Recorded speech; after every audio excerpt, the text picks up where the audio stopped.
तुम्हाला माहिती आहे का, आपण संक्रांतीला तिळगुळाचे पदार्थ का खातो? कारण संक्रांत येते जानेवारी महिन्यात आणि जानेवारी महिन्यात जास्त थंडी असते.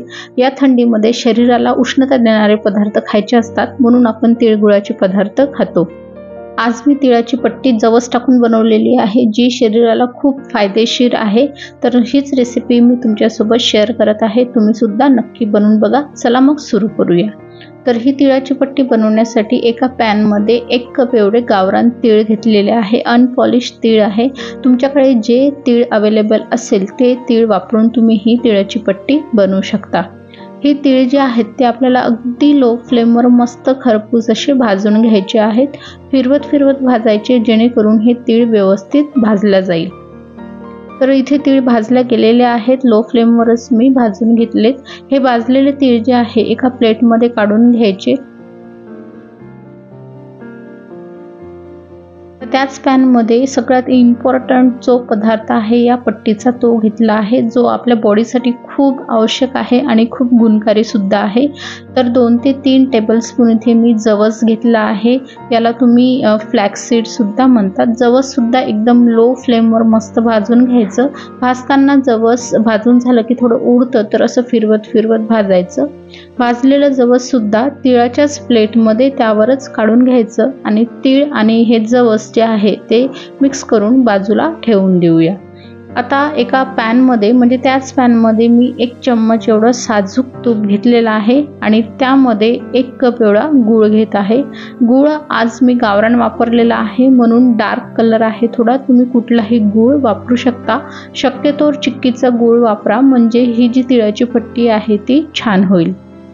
इथे मी गूळ थोडा बारीक चिरून घेतला आहे, जेणेकरून लवकर तो वितळेल. जर त्या गुळामध्ये मोठे मोठे खडे असले तर गूळ वितळायला वेळ लागेल. तर लगेचच 1-1.5 मिनिटांमध्येच हा गूळ मेल्ट व्हायला सुरुवात झालेली आहे. तुम्ही इथे बघू शकता.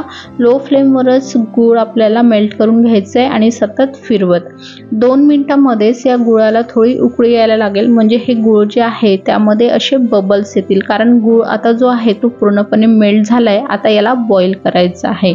तर बघा, इथे तुम्हाला बबल्स आलेले दिसत आहे. आता गुळाचा पाक आपला पट्टीसाठी तयार झालेला नाही आहे, पण या वेळेला मी मुद्दाम तुम्हाला वाटीमध्ये गुळाच्या पाकाची कन्सिस्टन्सी कशी आहे ते चेक करून दाखवत आहे.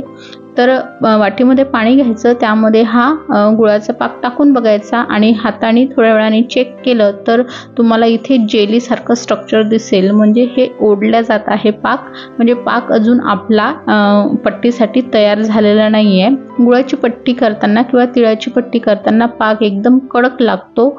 अजून 2 मिनिटं पाक लो फ्लेमवर मी शिजून घेतला, तर तुम्ही इथे बघू शकता पाक जो आहे गुळाचा तो एकदम लाईट झाला आहे आणि खूप असे फेस आलेला आहे.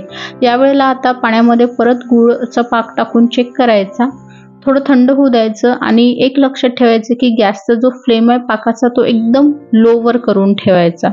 तर आता जर पाक चेक केला तर हाताने त्याचे जे रेषे आहे किंवा जो गुळाचा पाक आहे तो तुटेल, म्हणजे आपला गुळाचा पाक पट्टीसाठी तयार झालेला आहे.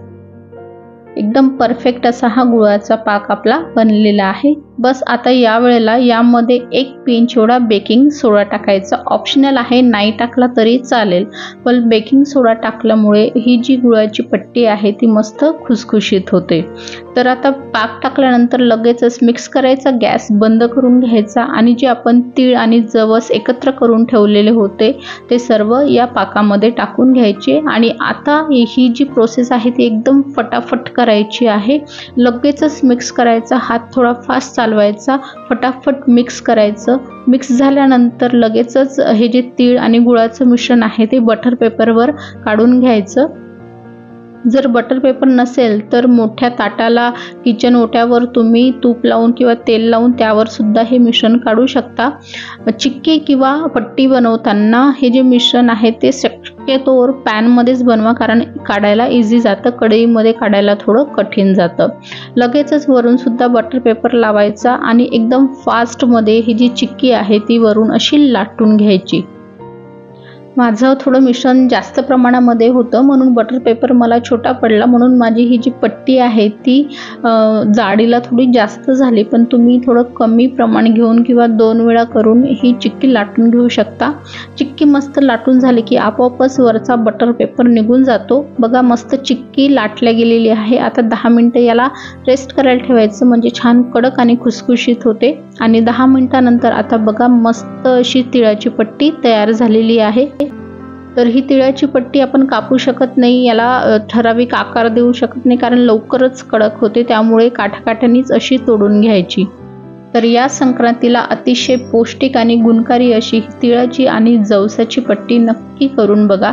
तसं तर लहान मुलं जवस खायला खूपच मागे पुढे पाहतात, अशा प्रकारे जर दिलं तर सगळेच खातील आणि कडवट सुद्धा लागणार नाही। मग नक्की ट्राय करा आणि मला कमेंटमध्ये नक्की सांगा।